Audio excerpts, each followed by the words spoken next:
shop further along the street ought to have behaved with more caution, but instead the security doors were opened immediately, and the guards politely stepped aside when the three bearded, impatient young men entered the shop.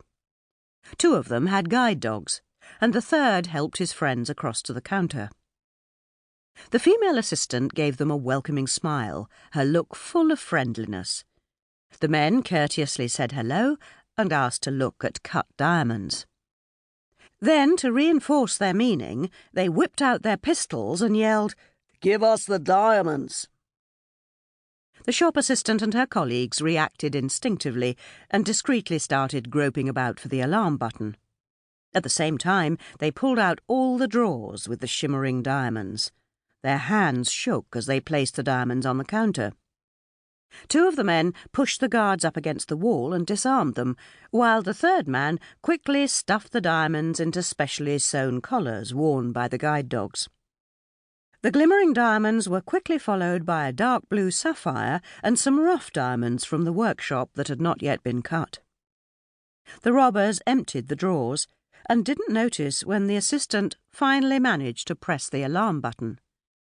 When the alarm sounded, they swept the last of the gemstones into the dog collars, then zipped them shut and hurried out.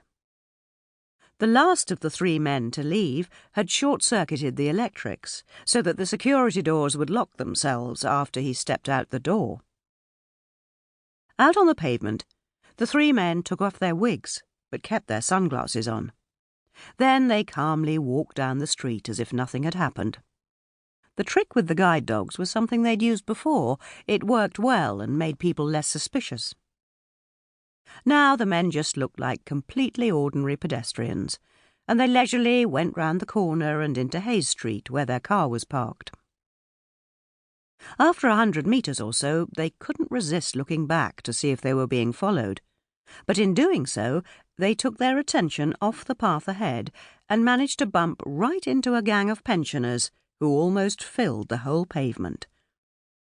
The 5 elderly men and women were singing for all they were worth and took small dance-like steps behind their Zimmer frames. All the robbers could do was stare at them. "Watch up!" Martha exclaimed, her English not being its best if she didn't have time to think. Then she and her elderly friends continued along the street towards the 3 men and their dogs, singing a jolly children's marching song.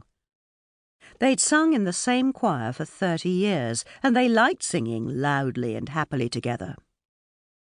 "We stride across the dewy mountains, tra-la-la," they sang in parts. And as always when they sang this song, they became a little sentimental and started to long for their home country. They were in their own little world, unaware of the goings-on around them, and they weren't in a hurry either, as Barbie had lots of exciting things to sniff at. Walking down the street, they'd passed lots of restaurants, casinos and jewellery shops, and Martha enjoyed it all. Las Vegas was a town for adventurers, and she and her friends belonged there. "Move out the way!" shouted the men with the guide dogs. "Why don't you move out the way?" Martha responded, but backed up when one of the dogs in luminous yellow coats bared its teeth. Best to be friendly to the canine, she thought quickly, and fumbled in her bag for the Argentinian spicy sausage. Brains had had the same thought and was pulling out the pâté. The big German shepherd ignored the delicacies, growled threateningly, and leapt across to try to bite Martha's leg. Thankfully, Brains managed to push his Zimmer frame in between them, and the next moment the dog got caught by its collar in the walker basket. That was when Barbie reacted too.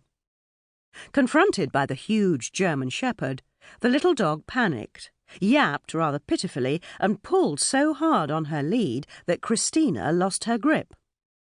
Howling, little Barbie dashed away with her lead trailing after her, upon which the other guide dog, a black Labrador, also got loose and charged after her. Barbie was, one might add, a rather sweet little doggy, and to cap it all, was on heat.